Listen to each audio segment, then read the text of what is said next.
So Vampire's actually switched colors on us this time around. He is a purple Vampire for this go-round on Tal'Darim Altar, and here he is in the top right side of the map.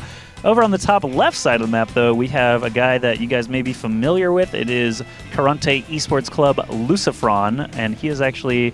Is he the team captain? I think he helped assemble the team. Yep. He and his brother actually were just like, you know what? Let's just play with some of the best players in Spain. Alistor, I know for a fact, is actually on another sponsored team. So basically, Karont3 Esports Club is kind of like Spain All-Stars. Basically, yeah. So Lucifron, the green Terran up in the top left. I actually haven't seen him play in a while, so I'm very curious to see how he's going to do against an opponent of Vampire's caliber. Gas first. Yeah, we're already seeing a little bit of an interesting opening from him. You don't see gas first terribly often in PVT, so looks like it is going to be a little bit more of an aggressive teching opening from our Terran player. It should be pretty cool to see. But Lucifron, for those of you who may not be familiar with him, is a former Warcraft 3 player. He played Orc, and his little brother Vortex was actually one of the best undead players out there in Warcraft 3 in Europe. And which is interesting because I didn't play a lot of Warcraft 3 myself, but I've heard that Undead is not really the best race in that game overall, but he was so good because he got to play with Lucifron all the time. So yep, Night Elf and Orc. That's basically established as the two top tier races, and I mean every once in a while you'd get a really good human or a really good Undead player. But I believe Todd actually anomalies. Todd is a human player. Todd was playing a human, and he's known in StarCraft 2 now. He plays on Fnatic, plays Protoss. Yep. And so Warcraft 3, obviously a lot of StarCraft players got their roots there, got their start there. The Muslim obviously is one that comes to mind immediately.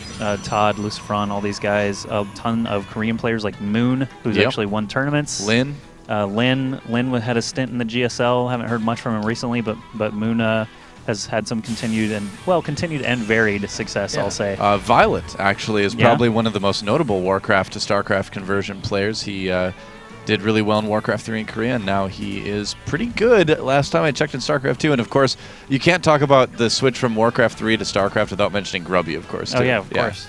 One of the best of all time. Yeah, exactly. We'd be remiss if we didn't mention Grubby when talking about Warcraft 3 to StarCraft 2 converts. So pretty normal openings from our Protoss player here, just going for that one gate with the technology, with the cybernetics core rather.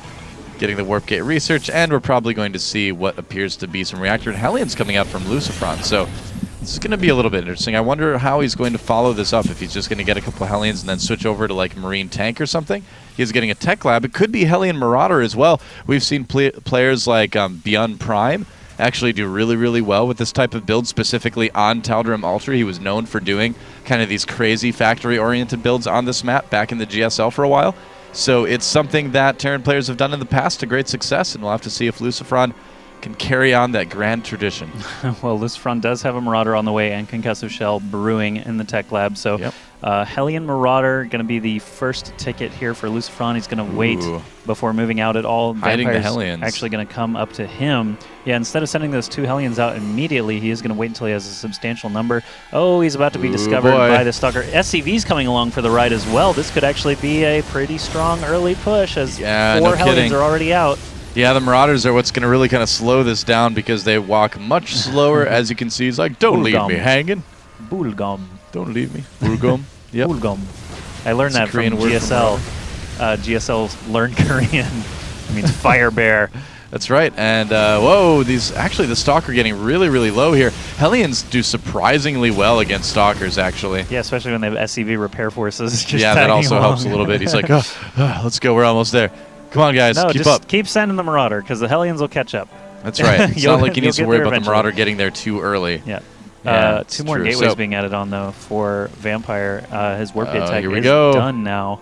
Coming into the main very early, Lucifron could do some damage. Not a complete wall yet, but making it narrow enough that he can block with 1 force field. This is such a smart move, actually. He does the split. As expected, 3 Hellions get in and say, screw that, I'm not going to fight these ranged units. I'm going to go for the gold. Kills 2 probes immediately. 3 more bite the dust. Lucifron is in there. He is just going crazy, and the sentries have to try to keep up, try and get these Hellions trapped. More units are leaking in. The Marauder is unchecked. Man. So many probes going down. If he had had 1 more shot, that would have been even worse. And hear him 19. come. More Hellions. He's lost 19, 20 probes already. What's the worker count? 6 probes remaining. Lucifron absolutely decimating the economy. I can't believe that of happened. MVP.Vampire. I know. See, this is what happens, man.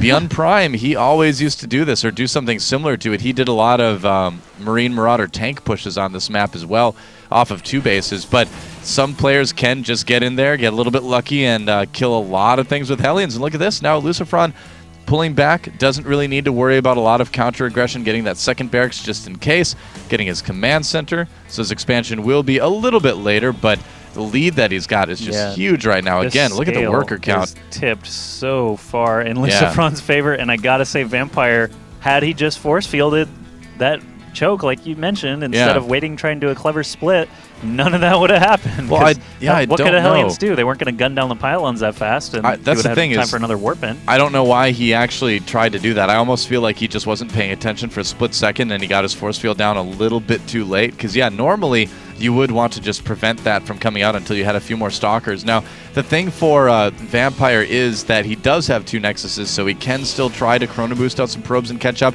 and he will actually be able to catch up pretty quickly, already up to 19 probes to 27. But the Mules plus that SCV lead is giving a big income lead. Oh, yeah, almost doubling it right now. Kind of ridiculous. So Lucifron basically hitting the probe jackpot there. The sentries were too slow to react to even try to force field up at the mineral line. Sometimes you can see some nice plays if you get up there quick enough to keep all your probes from going down. But they just ran right at the 3 Hellions, dying in one concerted blast each time. So now Lucifron is just ahead in tech. You can see the production tab. Vampire hasn't built anything except probes in the last minute or 2, and Lucifron's just jumping ahead of him.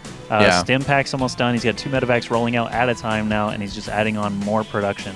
Well, as long as he doesn't get himself badly supply blocked or something like that, he should be able to make a very strong army very quickly and just go into very standard Marine Marauder medevac off of 3 barracks. He's got that reactored starport as well, so he's going to have a very strong push here. And with 2 bunkers, there's just no way that Vampire is going to be able to break this. All right, so Lucifron just biding his time, getting that second orbital landed at his natural. Doesn't really need to be too hasty, just needs to hit all his production dead on, staying under 100 gas, I noticed, as soon as he gets it, but this time he didn't. There he goes. Starting combat shield upgrades. I assume, obviously players are never going to be super down to the second on all in their timing, so some are close. But some of them are close enough. Like Jakshi comes to mind as a guy who just everything is so crisp with his builds all the time. So every time I see someone with 100 gas, I'm like, come on, build a medevac, come on, do this. And it's just like, of course they're doing other stuff. I mean, obviously it's a lot harder than all that from the spectator point of view, but Lucifron probably doesn't know about this pylon, or I can't imagine it would still be standing, but he's not going to be too worried about it. Vampire, I don't even think Vampire can commit, because if he sees this army coming and says, ooh, now I can attack the front, what's he going to do? He's going to die if he does that. Well, that's the thing, is that he does, Lucifron rather, does open himself up to a bit of a counterattack here, but, Vampire would have to be saying that he wants to go into some sort of crazy base trade scenario there, because he would just lose everything so fast here regardless. There's a scan. Sentries do have some energy, but here comes our Terran player, and you know what? He can just lift right over those force fields if he wants to. Doesn't decide to save that Marauder. Totally left hanging there. You know what Marauders say, don't leave me hanging. Don't like to be left hanging. They really hate that. Yeah. They hate that. 20 supply lead for our Terran player and 3 medevacs. Things looking pretty good. There is an Immortal out, and that is a pretty decent amount of gateway units here, so Vampire will be able to push us back. Lucifron needing to micro pretty carefully here. It looked like Lucifron was actually targeting things just outside the bubble, like those probes in the bottom left there. He just waited for them to come out of the bubble and attack them. Not bad. Very good. And now the Immortal, of course, is going to be focused down by those Marines with Stim, and the unit count is in the single digits here for Vampire. That's not so good. No counterattack at all. There's the GG. And wow, Karont3 wins another match, tying things up 2-2. All right, they're, doing some damage.